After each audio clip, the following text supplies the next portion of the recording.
नमस्कार दोस्तों, कैसे आप सभी लोग। उम्मीद करता हूँ सभी लोग बढ़िया होंगे। तो जैसा आप सभी लोग जानते हैं हम क्या पढ़ रहे हैं, कॉम्पटन इफेक्ट के बारे में पढ़ रहे हैं। तो कॉम्पटन इफेक्ट के बारे में हम थ्योरी मैंने प्रीवियस क्लास में कवर की थी। आज हम मैथमेटिकल कंसेप्ट इसका पढ़ेंगे। मैथमेटिकल कंसेप्ट में हमने क्या पढ़ना है, कॉम्पटन शिफ्ट क्या होता है, ठीक है, तो उसके बारे में हमने पढ़ना है। तो मैं आपको बता दूं, जैसे मैंने कल आपको बताया था कि कॉम्पटन ने क्या कहा, क्या था, हमारे पास कोई ग्रेफाइट है, ठीक है ना, या कार्बन का कोई मटेरियल है। तो यदि हम इस पर क्या करें, फोटोन्स इंसिडेंट करें या इलेक्ट्रोमैग्नेटिक रेडिएशन इंसिडेंट करें, तो ये काफी थिन फिल्म है, ठीक है ना। तो कॉम्पटन ने कहा कि हमको ना दो वेवलेंथ मिलती है। क्या मिलती है? दो वेवलेंथ मिलती है, जिसका वेवलेंथ एक तो वही वेवलेंथ मिलती है जो फोटोन का है, और एक फोटोन से ज्यादा की वेवलेंथ मिलती है। समझ में आया? तो ध्यान से सुनना, मैं कहना क्या चाह रहा हूं। ये मेरे पास क्या हो गया, ग्रेफाइट मटेरियल हो गया, ठीक है ना। फोटोन जब इस पर इंसिडेंट करेंगे तो मान लीजिए किसका वेवलेंथ है, फोटोन का, लैम्डा वेवलेंथ है। और स्कैटरिंग के बाद जो एटम है, एटम में क्या होते हैं, इलेक्ट्रॉन्स होते हैं। तो फोटोन और इलेक्ट्रॉन का जब इंटरेक्शन होगा, फोटोन इलेक्ट्रॉन इंटरेक्शन की वजह से जो स्कैटर्ड फोटोन होगा, इंसिडेंट फोटोन का वेवलेंथ तो लैम्डा है, तो स्कैटर्ड फोटोन का वेवलेंथ कितना हो गया, लैम्डा डैश, ठीक है। और एक इलेक्ट्रॉन जो है यहाँ से निकल गया, समझ में आया, और वो कितना हो गया, उस इलेक्ट्रॉन का कुछ ना कुछ काइनेटिक एनर्जी होगा, उसका मोमेंटम होगा। समझ में आई बात, ठीक है। तो जो स्कैटर्ड फोटोन है और जो इंसिडेंट फोटोन है, इन दोनों के बीच में का जो वेवलेंथ डिफरेंस है, उसे ही हम क्या बोलते हैं, कॉम्पटन शिफ्ट बोलते हैं, ठीक है। एक्सपेरिमेंटली कॉम्पटन को क्या मिला, दो वेवलेंथ मिला। क्या मिला? दो वेवलेंथ, एक तो लैम्डा डैश मिला और एक लैम्डा मिला। लैम्डा तो वही वेवलेंथ है जो इंसिडेंट फोटोन का है, और लैम्डा डैश वो वेवलेंथ है जो स्कैटर्ड फोटोन का है, ठीक है। अब ये आई क्यों है, इनका एक्सप्लेनेशन हमने पढ़ना है। लैम्डा डैश का तो मैंने बताया था कि ज्यादा वेवलेंथ का क्यों आता है। मैंने कहा था आपको, ध्यान हो प्रीवियस क्लास में, यदि फोटोन के पास कुछ एनर्जी है, उसने कुछ एनर्जी किसको दे दी, लूजली बाउंड इलेक्ट्रॉन्स को दे दी, ठीक है ना। जो एटम के अंदर लूजली बाउंड इलेक्ट्रॉन्स हैं या फ्री इलेक्ट्रॉन्स हैं, उसको दे दी, तो फोटोन का एनर्जी क्या हो जाएगा, कम। अब जब फोटोन का एनर्जी कम हो गया, क्योंकि फोटोन ने एनर्जी किसको दे दी, इलेक्ट्रॉन को, और इलेक्ट्रॉन लेके भाग गया। अब देखो, जब फोटोन का एनर्जी कम हो गया तो वेवलेंथ क्या होगी, ज्यादा होगी, तो ये वेवलेंथ ज्यादा होगी। तो ये तो समझ में आता है, ये हमें जो पीक मिलता है लैम्डा डैश, ठीक है ना, ये ज्यादा वेवलेंथ का मिलता है। लैम्डा डैश भी मिलता है, या ये वेवलेंथ जो है ना, और जो इंसिडेंट फोटोन के, इनमें बहुत ही कम डिफरेंस होता है, बहुत ही कम डिफरेंस। या हम कहते हैं कि जो इंसिडेंट वेवलेंथ है वही ये वाली वेवलेंथ भी है। समझ में? तो ऐसा क्यों है, हम लास्ट तक हम समझ पाएंगे। आज ये भी हमें पढ़ना है, ठीक है। तो पहले हमने क्या पढ़ेंगे, हम इक्वेशन पढ़ेंगे कॉम्पटन शिफ्ट के बारे में, यानी इन दोनों इक्वेशन वेवलेंथ के बीच का जो डिफरेंस होता है उसे हम क्या बोलते हैं, कॉम्पटन शिफ्ट बोलते हैं। तो कॉम्पटन ने क्या क्या कुछ एजम्पशन लिए। उन्होंने पहले कहा कि हम फोटोन और इलेक्ट्रॉन के बीच, मतलब जो ये रिजल्ट हमें मिल रहा है, हम इसको एक्सप्लेन तभी कर पाएंगे यदि हम इलेक्ट्रोमैग्नेटिक वेव रेडिएशन, जो इलेक्ट्रोमैग्नेटिक वेव है, उसको क्या माने, फोटोन माने, यानी इंडिविजुअल पार्टिकल्स हम उसको माने, ठीक है। तो कॉम्पटन इफेक्ट क्या है, इंटरेक्शन है इंडिविजुअल पार्टिकल्स का, फोटोन का फ्री इलेक्ट्रॉन के साथ। फ्री इलेक्ट्रॉन क्या, जो लूजली बाउंड इलेक्ट्रॉन्स होते हैं ना एटम के अंदर उनके साथ यदि इलेक्ट्रोमैग्नेटिक रेडिएशन का क्या हो, इंटरेक्शन हो। ये पहला अजम्पशन था। अब नहीं तो देखो, जैसे मेरे पास कोई मटेरियल है, अब यदि मैं इस पर इलेक्ट्रोमैग्नेटिक वेव डालूंगा, तो ये इलेक्ट्रोमैग्नेटिक वेव जरूरी थोड़ी है लूजली बाउंड इलेक्ट्रॉन्स के साथ ही इंटरेक्ट करे।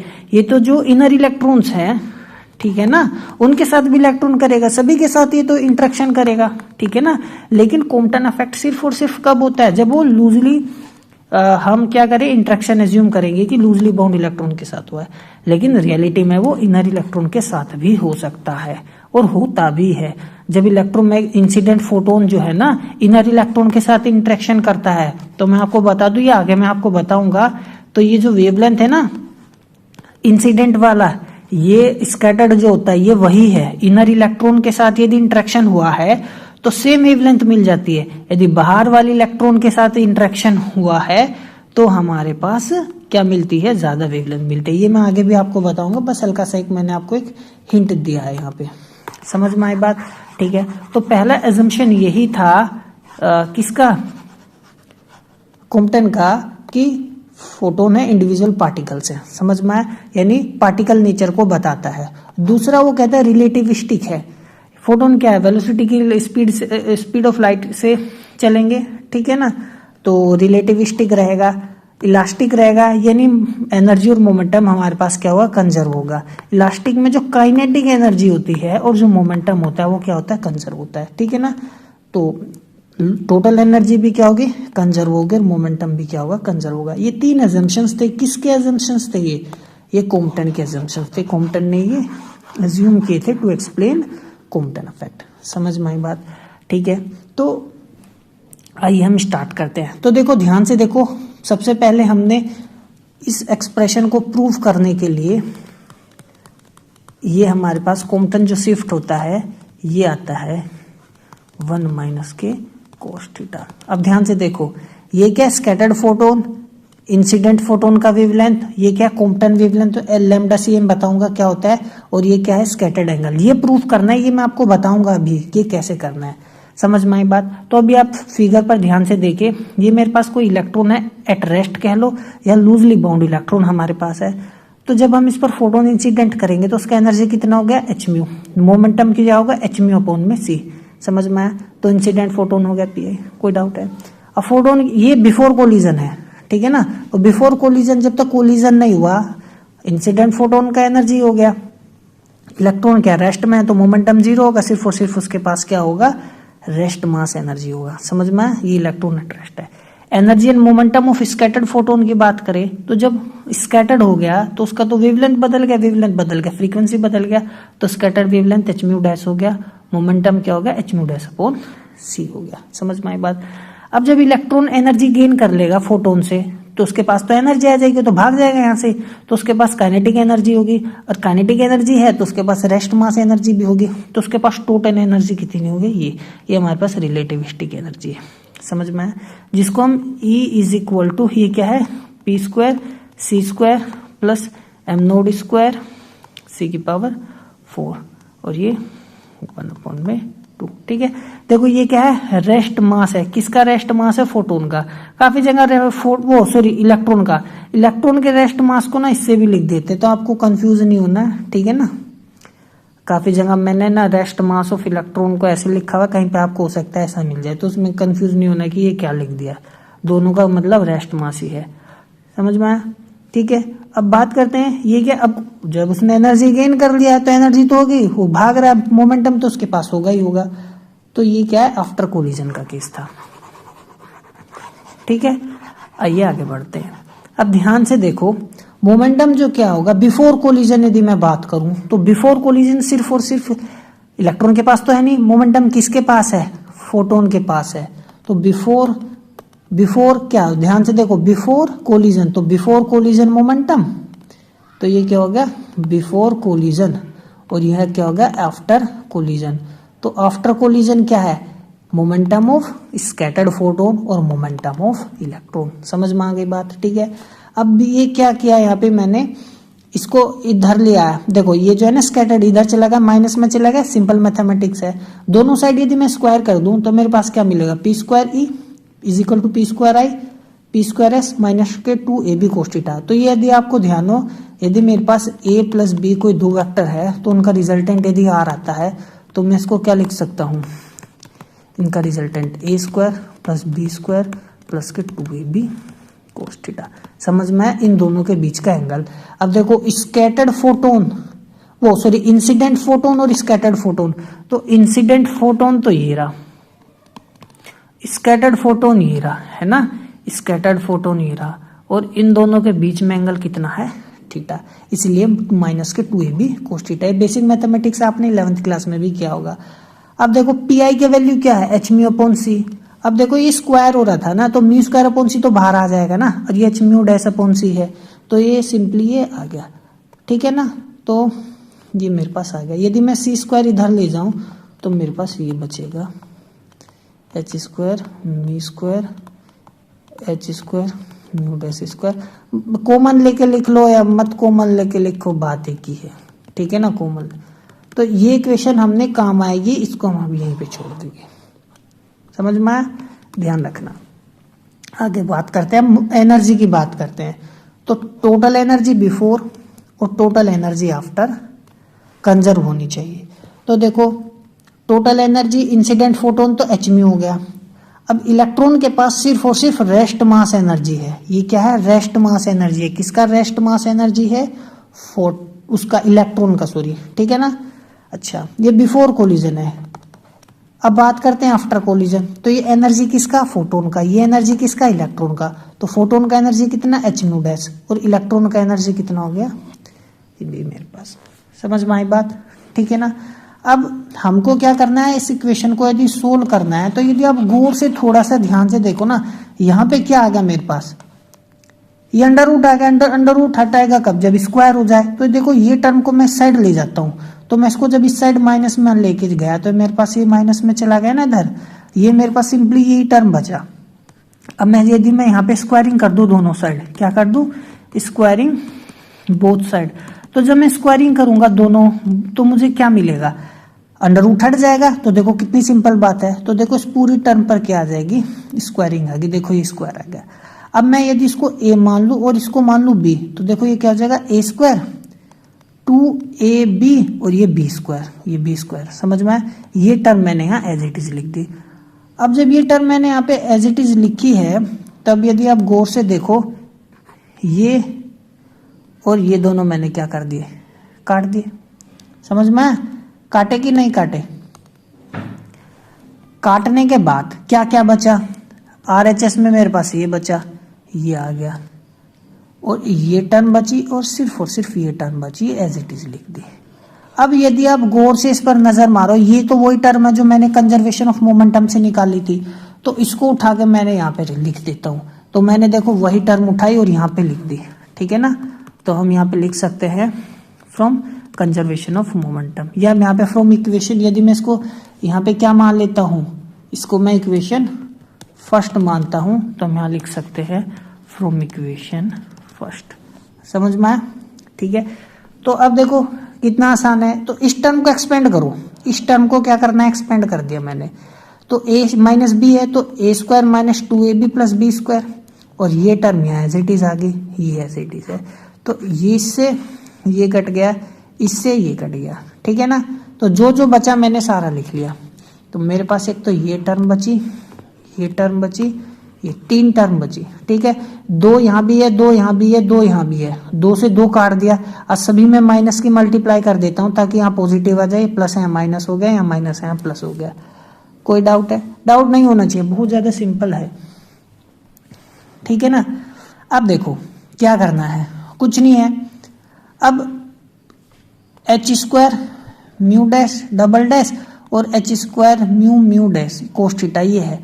देखो इन दोनों में ये चीज कॉमन है, तो मैं इसको ऐसे ना लिख सकता, ध्यान से देखना इस चीज को, h square mu dash 1 minus के कोस थीटा, ठीक है ना। और ये टर्म उधर लेके चले जाओ, तो मेरे पास क्या आ गया, ये आ गया h म्यू म्यू डैश, ठीक है। अब देखो h कॉमन ले लेंगे, यहाँ से काट देंगे इस चीज को, तो मेरे पास h म्यू म्यू डैश बचेगा, ठीक है ना। समझ में आया मैं क्या कर रहा हूं। तो ये मेरे पास यहाँ पे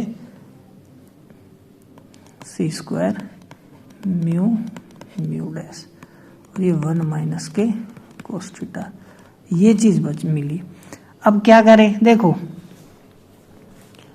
मैं यहाँ पे 1 माइनस कोस थीटा को ना एज इट इज रखता हूं, और ये मेरे पास क्या है, इसको मैं इसके नीचे लेकर आ गया, ठीक है ना।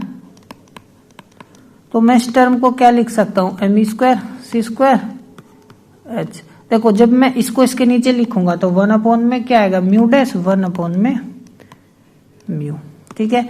एक सी यदि अंदर ले जाऊं तो सी अपॉन में म्यू डैश, तो मैं इसको ऐसे लिख सकता हूं, यदि आप ध्यान से देखो, सी अपॉन में म्यू डैश, सी अपॉन में म्यू, यहाँ पे मेरे पास ये 1 कोस माइनस के कोस थीटा है।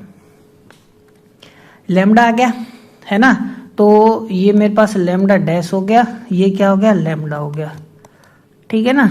और मैं इसको यहाँ पे क्या लिख सकता हूँ, h अपॉन में एम सी 1 माइनस के कोस थीटा, ठीक है ना। तो ये मेरे ये क्या हो गया डेल लैम्डा, और ये मेरे पास क्या हो गया कॉम्पटन वेवलेंथ लैम्डा सी, और ये 1 माइनस के कोस थीटा। यही हमें प्रूफ करना था, ठीक है ना। ये मैंने यहाँ पे पूरा डिटेल डिस्कशन किया हुआ है। अब देखो ये जो del lambda is equal to lambda C 1 minus cos theta आ गया। अब ये 1 माइनस कोस थीटा को मैं क्या लिख सकता हूँ 2 साइन स्क्वायर थीटा है, तो 2 लैम्डा सी साइन स्क्वायर थीटा आ गया। अब देखो जो क्वांटिटी है ना, इसको हम क्या बोलते हैं Compton wavelength of the electron. अब ये इलेक्ट्रॉन की वेवलेंथ नहीं है एक्चुअली में ना, ये जो है ना इसका जो यूनिट होता है ना, हम एंगस्ट्रोम में आसानी से लिख सकते हैं, है ना, मतलब मीटर नैनोमीटर में आसानी से लिख सकते हैं। यूनिट होता है किसका लेंथ का, तो ये एक्चुअली में क्या है, इसलिए इस वजह से इसको कॉम्पटन वेवलेंथ बोलते हैं। वेवलेंथ का यूनिट है तो इसलिए इस कॉम्पटन एक्सप्रेशन में आ रहा है, कॉम्पटन इफेक्ट में आ रहा है, तो इसलिए क्या बोलते हैं Compton wavelength of the electron. ये इलेक्ट्रॉन का वेवलेंथ नहीं है, ध्यान से समझना मेरी बात, बस इसको नाम दिया गया है, ठीक है। इसका वैल्यू कितना होता है लैम्डा सी कितना होता है 0.0242 एंगस्ट्रॉम। ये याद रखना काम की चीज है, आपको एग्जाम में काफी जगह इसका इस्तेमाल करना पड़ सकता है, आपको ध्यान रखना है, मैं बता रहा हूँ याद रखना है आपको ये चीज।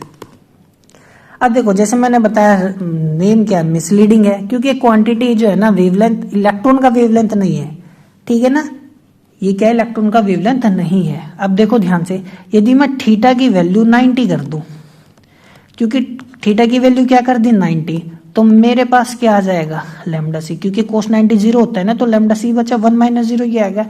तो ये एक्चुअली में है क्या, ये कॉम्पटन वेवलेंथ है ना, ये क्या है एक्चुअली में वेवलेंथ शिफ्ट है, कब जब 90 डिग्री पर स्कैटरिंग हो, ठीक है ना, यानी इंसिडेंट फोटोन तो ये रहा और स्कैटर्ड फोटोन ऐसे निकल जाए, स्कैटर होके मटेरियल से ऐसे आए और ऐसे निकल जाए, समझ में आया 90 डिग्री पे। कोई डाउट है? डाउट नहीं होना चाहिए। बात यदि मैं करूं कॉम्पटन शिफ्ट की, अब देखो इस एक्सप्रेशन को बताने से पहले मैं आपको बताना चाहता हूं, देखो कॉम्पटन शिफ्ट ही तो है ये क्या है, ये मेरे पास कॉम्पटन शिफ्ट ही आया है, सॉरी ये उल्टा लिख दिया मैंने,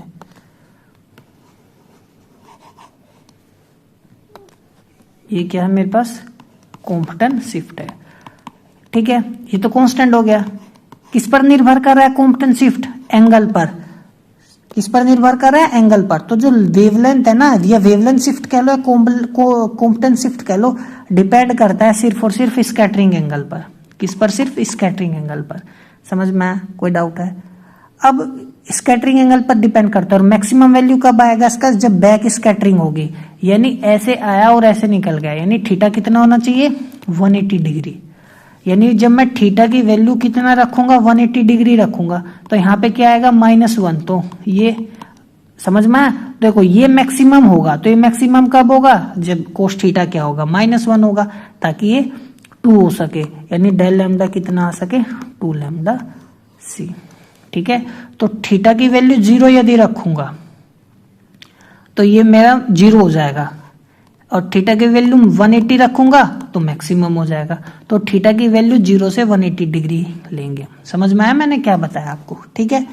अच्छा तो देखो वेवलेंथ शिफ्ट किस पर निर्भर कर रहा है, वेवलेंथ शिफ्ट जो है सिर्फ और सिर्फ किस चीज पर निर्भर कर रहा है, एंगल पर। वेवलेंथ शिफ्ट जो है ना निर्भर नहीं करता इंसिडेंट वेवलेंथ पर और मटेरियल पर निर्भर नहीं करता, ये है सबसे इंपॉर्टेंट बात। लेकिन यदि क्वेश्चन आपको घुमा दे थोड़ा सा, कैसे घुमाए, यदि वो ये कहे वेवलेंथ शिफ्ट ना दे, आपको क्वेश्चन क्या ना दे, वेवलेंथ शिफ्ट ना दे, आप देखो गलती करोगे, मैं ऐसा क्यों बोल रहा हूं। यदि क्वेश्चन कहे सिर्फ और सिर्फ, मैं बात करूं किसका, स्कैटर्ड वेवलेंथ का, स्कैटर्ड वेवलेंथ की मैं यदि बात करूं, तो स्कैटर्ड वेवलेंथ क्या आएगा, यही तो आएगा यदि आप ध्यान से देखो, है ना, स्कैटर्ड वेवलेंथ यही तो है, माइनस लैम्डा उधर ले गया, तो स्कैटर्ड वेवलेंथ जो है ना वेवलेंथ पर निर्भर करेगा और स्कैटरिंग एंगल पर भी निर्भर करेगा। लेकिन कॉम्पटन शिफ्ट क्या होता है? कॉम्पटन शिफ्ट और सिर्फ तो 1 माइनस के कोस थीटा यही तो होता है। तो कॉम्पटन शिफ्ट किस पर निर्भर करेगा? एंगल पर निर्भर करेगा। और स्कैटर्ड वेवलेंथ जो फोटोन, समझ में, wavelength of scattered photon wavelength of incident photon पे भी निर्भर करेगा और स्कैटरिंग एंगल पर भी निर्भर करेगा। तो ये बात आप ध्यान रखना। तो स्पेशल केस यदि ले हम थीटा 0 डिग्री मिनिमम शिफ्ट आएगा, ठीक है ना, क्योंकि यहाँ 0 लेने से ये 1 बन जाएगा। तो 1 माइनस 1 क्या होगा? 0। तो डेल लैम्डा कितना आ गया? 0 आ गया। तो 0 कब आएगा? जब ग्रेजिंग कोलिजन होगा, ठीक है ना। ग्रेजिंग कोलिजन समझते हो?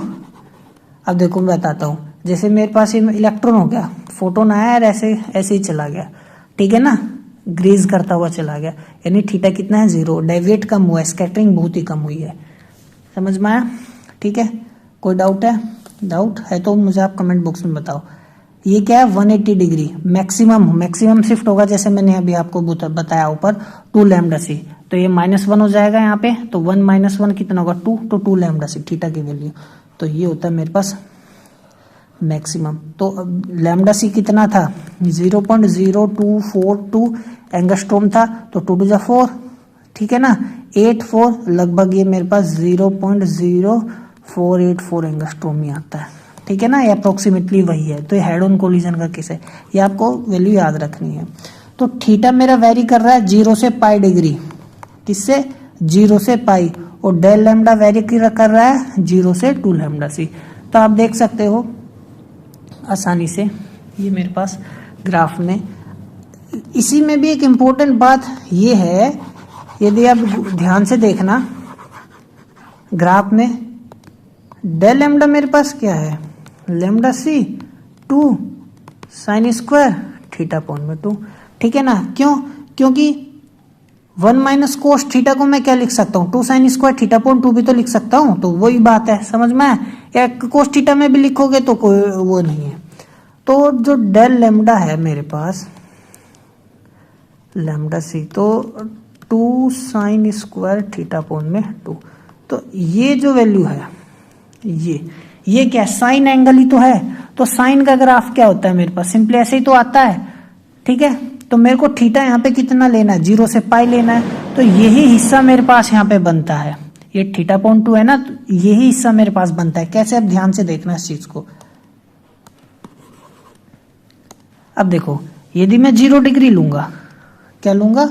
0 डिग्री लूंगा, तो 0 रखूंगा तो डेल लैम्डा अपॉन सी क्या आएगा? 0 आएगा। तो देखो 0 आ गया। यदि मैं थीटा की वैल्यू π/2 लूंगा, तो π/2 यानी 90 डिग्री, 90/2 कितना हो गया?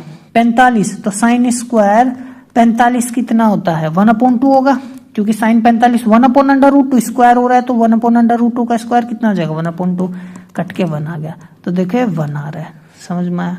ठीक है। किस पर? 90 डिग्री पर। अब पाई की वैल्यू यदि बात करें तो यहाँ पाई 180 डिग्री लिखूंगा, तो 180 के अपॉन 2 कितना होगा? 90। साइन 90 कितना होता है? 1, समझ में? तो 2 लैम्डा सी, या लैम्डा सी है ना यहाँ पे, तो 2 आएगा। तो मैक्सिमम वैल्यू कितना आ रहा है? 2 आ रहा है, ठीक है ना, समझ में? तो ये मेरे पास आ रहा है। आप आगे भी बनाओगे तो ग्राफ बन जाएगा, लेकिन हमने मिनिमम और मैक्सिमम थीटा की वैल्यू के लिए लिया है। आगे चलते हैं। लिमिटेशन की यदि बात करें तो जैसे यदि आपको ध्यान हो, मैंने कल भी आपको बताया था, हमारे पास 2 वेवलेंथ्स आती हैं, ठीक है ना।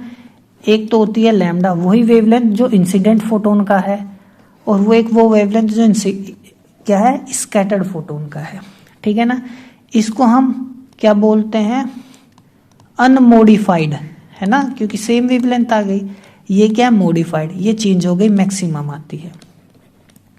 तो इन दोनों का एक्सप्लेनेशन की यदि बात करें तो इसका तो एक्सप्लेनेशन दिया गया मॉडिफाइड का। कैसे दिया गया? अब ध्यान से देखो। तो यदि कुछ वेवलेंथ फोटोन की आई है, ठीक है ना, तो फोटोन से कुछ एनर्जी किसने एब्जॉर्ब कर ली? इलेक्ट्रॉन ने, भाग गया लेके। तो जब फोटोन का एनर्जी कुछ ले लिया तो फोटोन का एनर्जी क्या हो गया? कम। तो E = hc/λ होता है। तो एनर्जी कम हो गया तो वेवलेंथ क्या होगी? ज्यादा। तो वेवलेंथ जो है ज्यादा आएगी स्कैटर्ड फोटोन की, ठीक है ना। तो देखो वेवलेंथ ज्यादा आती है, समझ में आया? तो ये तो एक्सप्लेनेबल हो गया कि मॉडिफाइड। हमें एक और वेवलेंथ मिलती है जो इंसिडेंट फोटोन के कंपेरेबल होती है, मतलब लगभग उतनी होती है, बहुत ही कम नेग्लिजिबल डिफरेंस होता है, या ऑलमोस्ट उतनी होती है। इसको एक्सप्लेन नहीं कर पाए, समझ में। और आपको एक और बात बता दूं, ये जो मॉडिफाइड आई थी ये कब आई थी, जब ये हम क्या लेते हैं, लूजली इलेक्ट्रॉन्स होता है ना, जो बाहर का इलेक्ट्रॉन्स जो होता है उससे। अब देखो मटेरियल तो है, अब मटेरियल में तो जब वेवलेंथ हम या इलेक्ट्रोमैग्नेटिक वेवलेंथ इस पर इंसिडेंट करेंगे तो वो तो इंटरेक्शन सभी से करेगा, सारे इलेक्ट्रॉन्स के साथ करेगा। तो जो लूजली इलेक्ट्रॉन्स के साथ इंटरेक्शन करता है तो मॉडिफाइड वेवलेंथ मिलती है, जब इनर इलेक्ट्रॉन्स के साथ इंटरेक्शन करता है तो अनमॉडिफाइड वेवलेंथ मिलती है। अनमॉडिफाइड क्यों मिलती है, अब यहां ध्यान से देखो, समझ में, गौर से ध्यान से, जो मैंने बोला आउटर मोस्ट से कर रहा है करेगा तो मॉडिफाइड, और अंदर से कर रहा है तो अनमॉडिफाइड इनर इलेक्ट्रॉन्स के साथ। लेकिन हम क्या अनमॉडिफाइड तो तभी मिल रहा है ना, शिफ्ट तो ये इससे आगे शिफ्ट क्यों जा रहा है, क्योंकि लूजली इलेक्ट्रॉन्स के साथ इंटरेक्शन हो गया। तो कॉम्पटन इफेक्ट लूजली इलेक्ट्रॉन्स के साथ इंटरेक्शन से होता है। तो लिमिटेशन क्या है, अनमॉडिफाइड एक्सरे जो है ये एक्सप्लेनेशन नहीं दे पाया था ये।